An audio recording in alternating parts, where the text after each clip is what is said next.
has explained at sufficient length so far the relation between soul and nature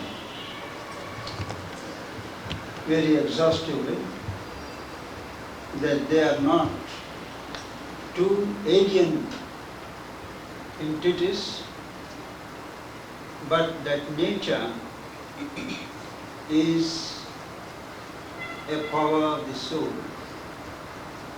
Nature has got different gradations. When it functions in knowledge, it is Shakti, and when it does in ignorance, it is Prakriti. The Gita has also brought out the difference between the soul, which is involved in the activities of nature, and the soul which stands above involvement in nature. It has emphasized that to stand above nature is indispensable for any kind of liberation. Third,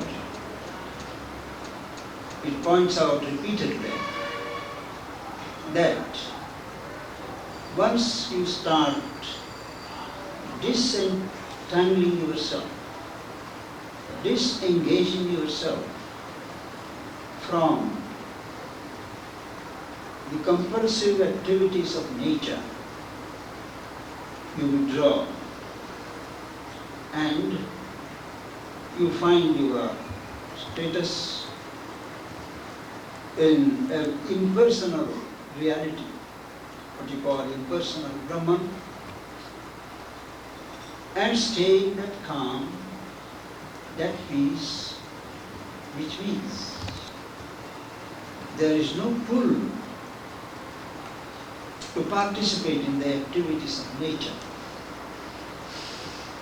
The Gita points out that this is not the final status. It is only an intermediate status, because supporting the impersonal, supporting the Akshara is the Purushottama, the transcendent. And the next step after arrival at the impersonal is to elevate oneself into the poise of the transcendent, the Purushottama. It is then alone that one is truly liberated, and there is no aversion to action. There is no special attraction to action, nor aversion, because one realizes that both Kshara and Akshara, the mutable and the immutable, are but complementary aspects of the Purushottama.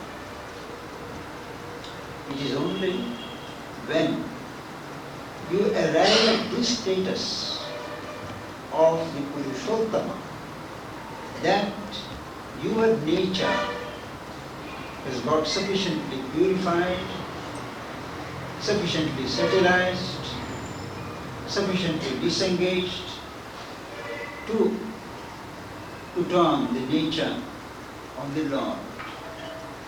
And this sadharmya mukti, it is called liberation into likeness of nature. We spoke the other day of different types of liberation. But here it is liberation into the likeness of the Lord, likeness of divine nature, from human nature to the divine nature. It is possible only in that status. That means activity goes on. At one level, you are engaged in activity. Supporting it is the impersonal attitude, the impersonal consciousness, the attitude of equality. and presiding over it is the transcendent consciousness. Now, how do you get beyond nature? And why do you get involved in nature? That's the question which the Gita addresses itself to in this chapter that we are doing about the Gunas.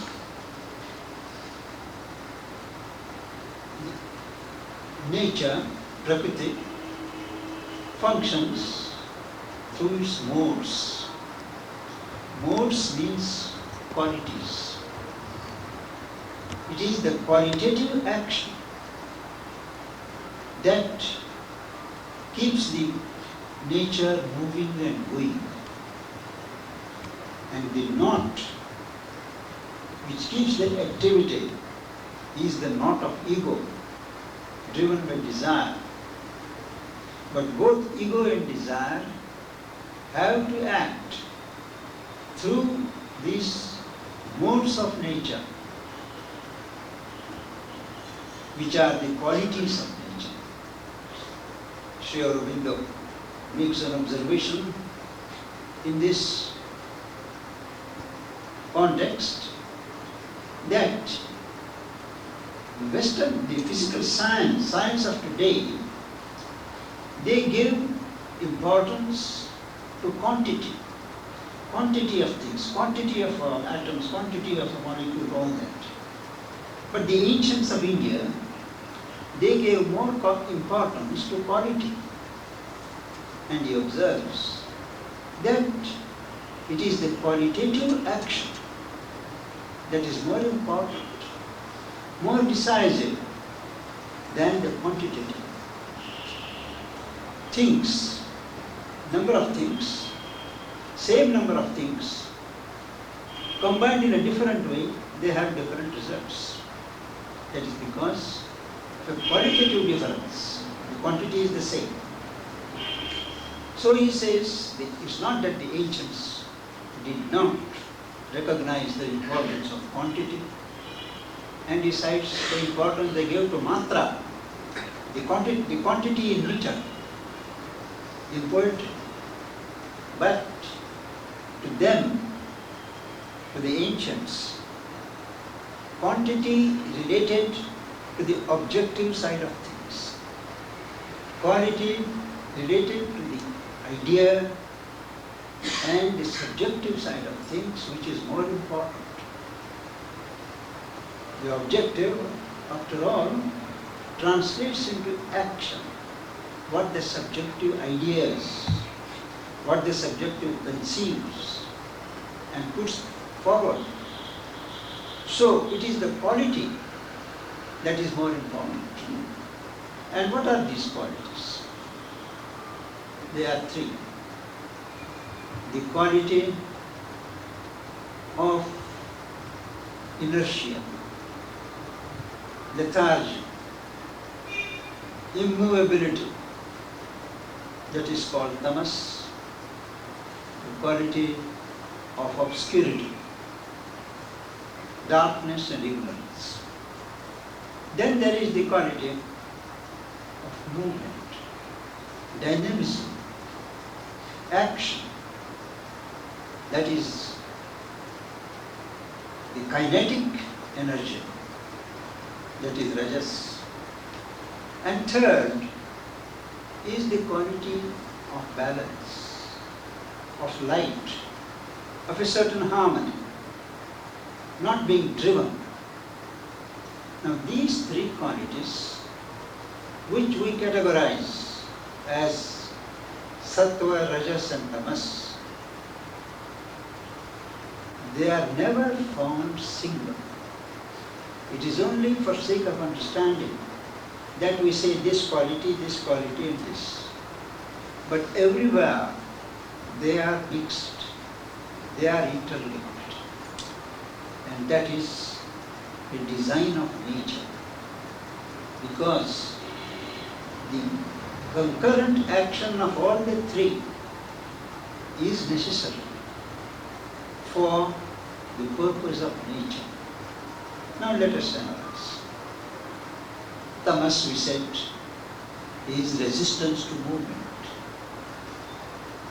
proneness to stationary status, reluctance to move,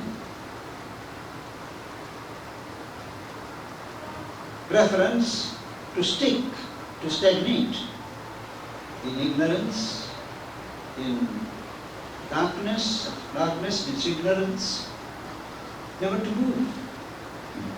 Now, that is the first quality in physical nature, and that is on purpose. Because in this world of flux of forces, motion of forces constantly jostling, some stability is required before you can proceed further. And this stability is established, promoted and sustained by this quality of tamas, which is rooted in conscience. It holds things together without letting them go haywire. It is uncontrolled movement. Every step there is resistance. Even if by some discipline you get over your own tamasic quality, tamasic heritage, the universal tamas sweeps over you and undoes all that you have done individually. It is nature's way of guaranteeing stability. Every movement forward, every step forward has to be fought, established. Again and again there is a pullback, but you resist it.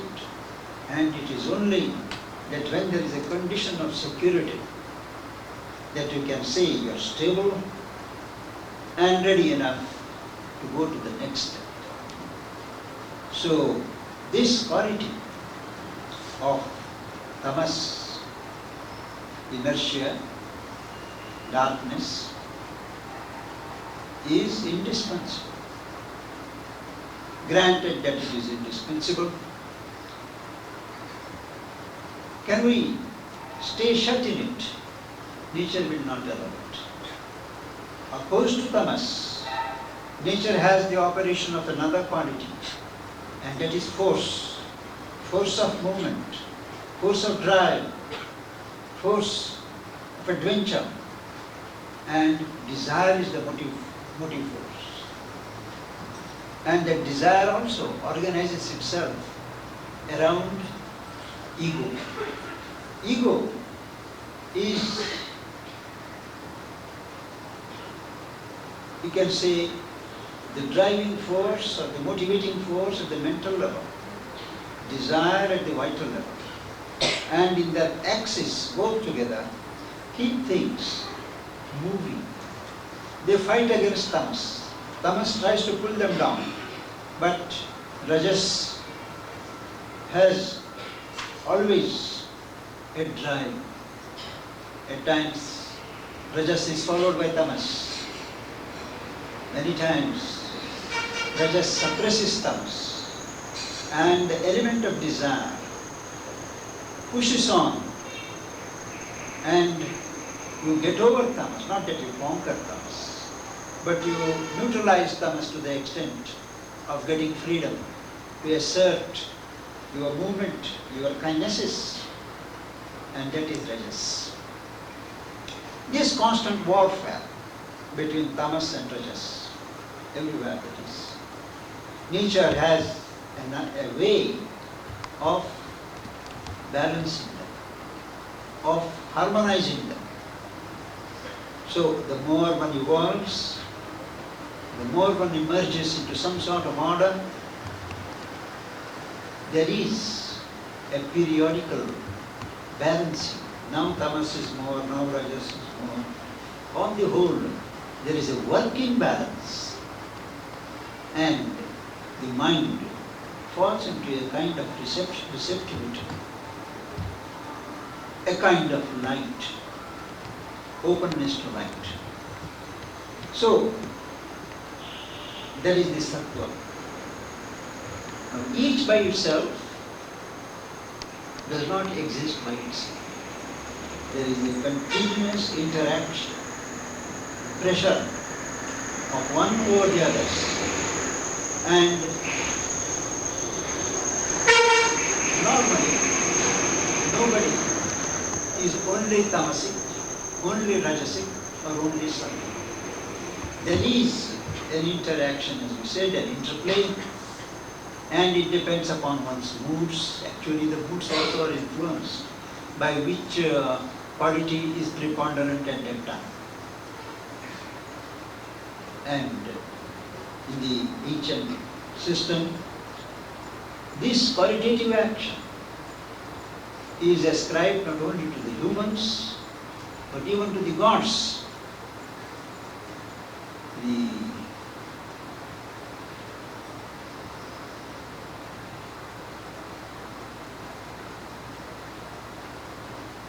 Vishnu is supposed to embody tamas because he is always for stability.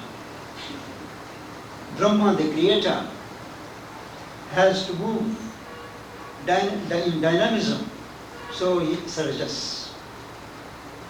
And balance, reduction of the tension, that is Maheshwar. Loosely, these are ascribed to these gods. That means wherever there is creation, these three qualities are functional. If this is the principle, nature teaches man how to utilize them for one's own progress. Whether it is in matters of food, habits, pattern of life, if one is habitually tamasic, dull, lethargic, tending to sleep at the least provocation. If one is sincere, one adopts a discipline by which the rajasic element is encouraged. You correct the excesses of tamas by the introduction of an extra element of rajas. If you are restless, if you are always on the move, always on the go, and you feel restless unless you are engaged in something, never stable, then on one side, tamas pulls you down, but on the other side, there is element of balance, the element of light that controls rajas.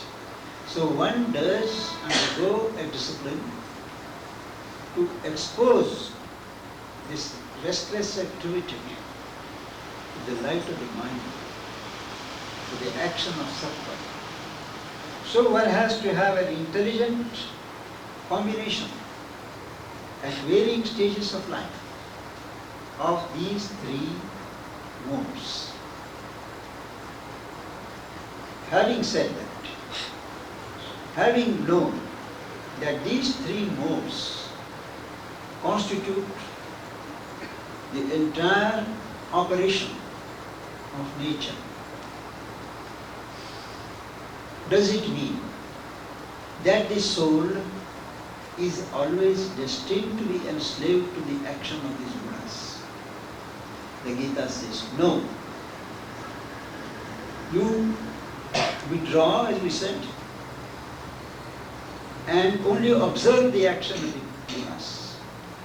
Don't involve yourself, but you can't prevent it, you can't stop it, you allow it, but you watch it.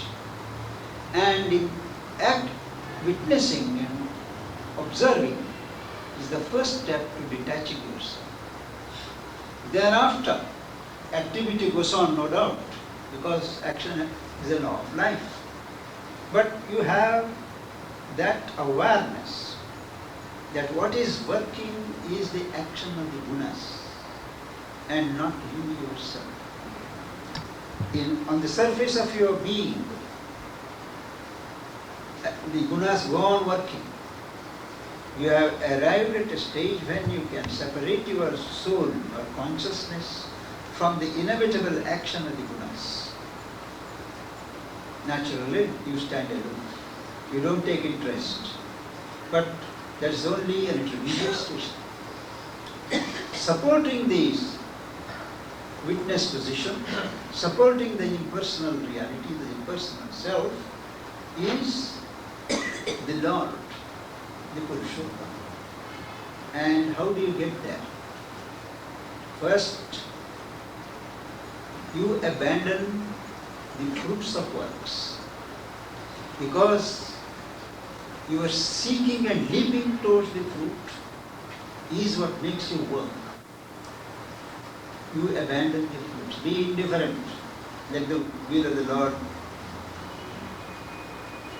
be. Even if that's not enough, you consecrate the works themselves. Whatever work comes, you do it without personal involvement. It has to be done, and as a sacrifice. Even that is not enough. You detach yourself from the desire for the fruit of action